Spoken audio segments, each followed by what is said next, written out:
எனக்கும் இந்த பப்பாளி செடிக்கும் செட்டே ஆகாதுன்னு நினைக்கிறேன். ஒரே 7ஆம் பொருத்தம் தான். என்ன ஆச்சுன்னே தெரியல. எவ்வளவோ செடி வாங்கி வளர்த்துறேன், எல்லாம் வளருது. இந்த பப்பாளி செடிக்கு மட்டும் என்ன கேடுன்னு தெரியல. இந்த பப்பாளி மட்டும்தான் நிற்கிது. இது என் ஹஸ்பண்டு கிஃப்டாட் வாங்கிட்டு வந்து தந்தது. ஒரு பாசத்தில் வாங்கினதுனால நிற்கிதுன்னு நினைக்கிறேன். இந்த கருவேப்பிலை செடியும் தான் கிஃப்ட்டு.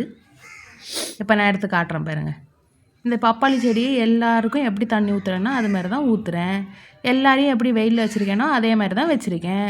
நான் ஆல்ரெடி ஒரு வாட்டி ஆன்லைன்லேருந்து ஒன்று வாங்கினேன், அது அழுவி செத்து போச்சு.